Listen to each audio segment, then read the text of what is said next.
He pressed a gun to my chest and told me to get on my knees. The sun boiling off the hood of my car, the road empty enough to hear my pulse banging in my ears, and in that split second when I could have begged or frozen or lashed out, training and a quiet anger clicked together like a seatbelt. I turned his wrist, stripped the weapon, and snapped the cuffs on him across my own federal sedan, while a woman down the shoulder whispered, "Oh my God," into her phone. Yeah, that happened. And before the echo of metal on paint even faded, I knew I had just stepped into a story bigger than either of us. I'm Maya Brooks' special agent, and I wasn't on some Hollywood assignment that day. I was just a tired black woman driving home with takeout on the passenger seat and a badge in my pocket that should have meant something, you know what I mean. But where I pulled over on that long Georgia strip, it felt like the heat cooked common sense out of the air, because Officer Darren Cole walked up slow with mirrored shades and a smirk baked onto his face like he'd been practicing it in the mirror for years. And before I even got a hello, he was already asking where I got the car, the plates, the attitude, tapping his pen on the hood like a judge tapping a gavel, calling me ma'am, with the kind of tone that turns the word into a shove. I kept my hands where he could see them, told him calmly I had credentials, and he said credentials are for people who earned them, not for you, not out here. And I felt that old familiar chill, that memory of being 13 and watched too closely in a store, of being 18, and told to lower my voice, of being 22 and called articulate like it was a miracle. And I breathed slow because breath is the one thing they cannot write up or confiscate. He asked for the badge, I offered it. He turned it like a magic trick, said. Fake, dropped it, stepped on it. The laminate crackled under his boot, and for a second I saw my own face warped in the gold, and it hit me how small you can feel standing in front of a man who thinks you don't get to be real. Then the gun cleared the holster, and I heard my mother's voice in my head like a string pulled tight. Stay calm, baby, move only when you must. So I moved when I must, quick and clean, his arm down, barrel offline, pop, clatter, silence, cuff, click, the cameras lifting like sunflowers turning toward light. I called it in name, number, location, the word steady, even though my mouth still tasted like fear and old coffee. And as the sirens approached, I saw something strange in Darren's face. Not shock, not shame, something like math. Like he was counting the ways this would flip on me by dinner, and deep down I knew he wasn't wrong, because power hates being embarrassed, especially by someone it already decided not to respect. The video went everywhere by sundown, the kind of everywhere that makes strangers say your name in the dairy aisle and makes your cousins text, "Are you okay?" with 100 question marks, half the country cheering like the home team finally scored, the other half spitting words that still bruise when I think about them. And in the middle of the noise, my own agency sat me down in a low-lit office and told me to file a careful report.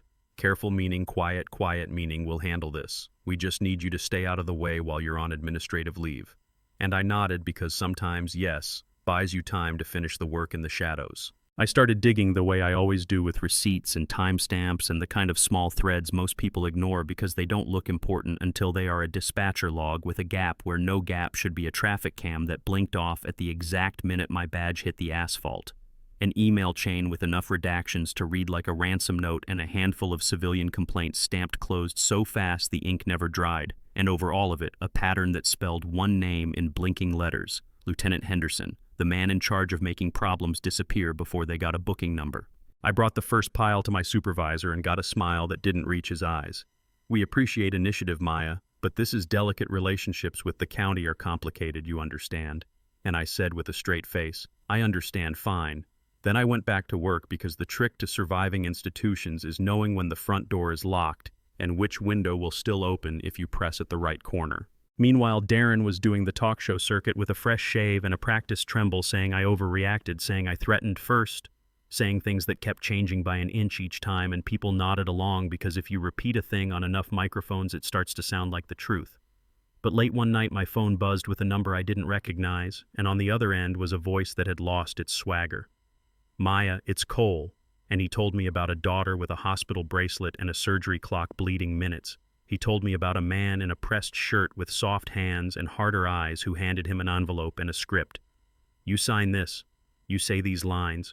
We take care of family." And he told me he had said yes because fear climbs into your throat and translates shame into survival in half a heartbeat, you know what I mean?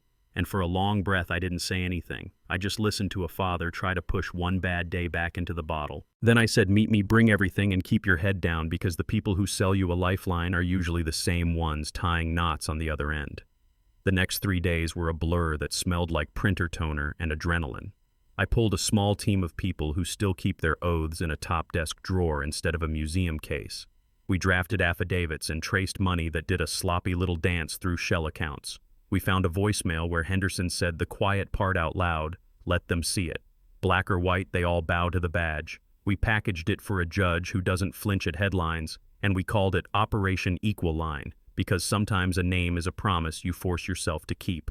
When the warrants landed, the night woke up in 3 counties. Porch lights flicking on as unmarked SUVs rolled past the clatter of doors and the heavy hush that comes right before a battering ram chooses its moment, and by sunrise we had 20+ in cuffs. Henderson blinking like the sun was an insult, his voice dry as paper when he hissed to me, "You're no different than us. Only the color of the cuffs changed." And I looked him dead in the face and said, "The color that matters is the one on the line between right and wrong, and your boot's been on it so long you forgot it was there. You want a happy ending." I get it, me too. But justice is messier than television. It tracks sand into the house and breaks the good lamp, and even on the days it works, it still costs. Because Darren took a plea, 15 years on paper, and a stack of cooperation notes that saved him from dying. Inside, his daughter got that surgery. Don't ask how the bill got paid. Just know, sometimes the ledger balances with quiet checks and nobody needs a press release for that. And me, I got my badge back with a promotion pinned to it like a bright apology. I stood under lights and said words about integrity and collaboration and the hard work ahead, and the microphones ate it up. But when the room emptied, I sat in a dark office and stared at my reflection in the glass, wondering when exactly the job had turned from calling to grind, wondering how many times I had told rookies the system works if you give it time, and whether I still believed it, because I'm not gonna lie, some nights I don't. A week after sentencing, I visited the pediatric wing where Grace lay sleeping with a teddy bear tucked to her side, the kind of cheap brown plush that gets loved into gold. And I stood there longer than I meant to, watching the monitor blink, thinking about fathers and fear and the strange math of mercy. The nurse whispered, "Are you family?" And I said something like, "Close enough." And when Grace woke, she looked at me with one of those clear kid stares that strip the varnish off you, and she smiled. And for reasons I still can't explain, I exhaled a weight I'd been carrying since the asphalt burned my cheek. Yeah, that happened.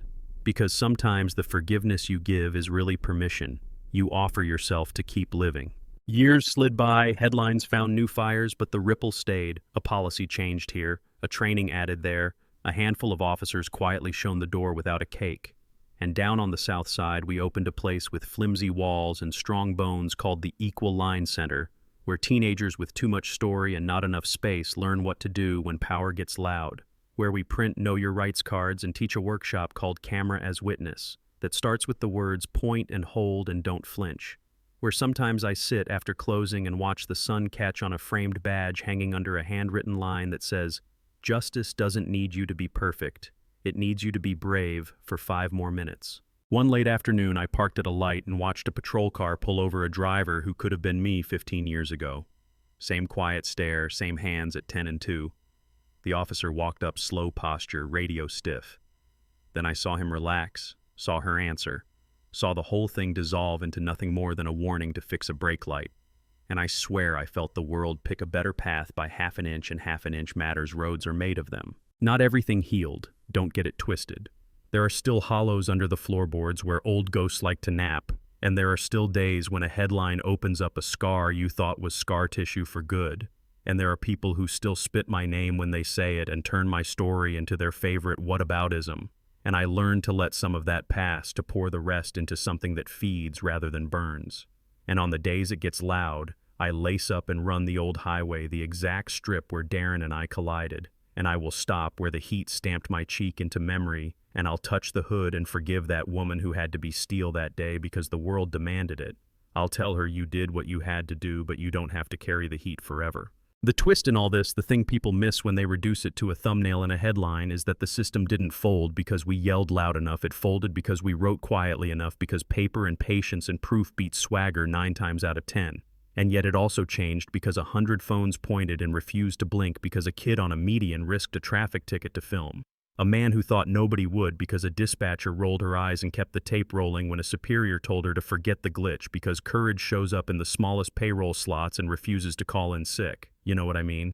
And when people ask me, do I forgive Darren, I tell them I forgave the part of him that remembered to be human before the cuffs, and I let the rest sit where the law sets it. And when they ask, do I trust the system now, I say I trust people with names and eyes and documented choices, and I keep receipts. 10 years after the trial, we hung a photo in the center lobby, me and Darren and Grace with a row of kids behind us who had just beaten a summer chess tournament nobody thought they could win.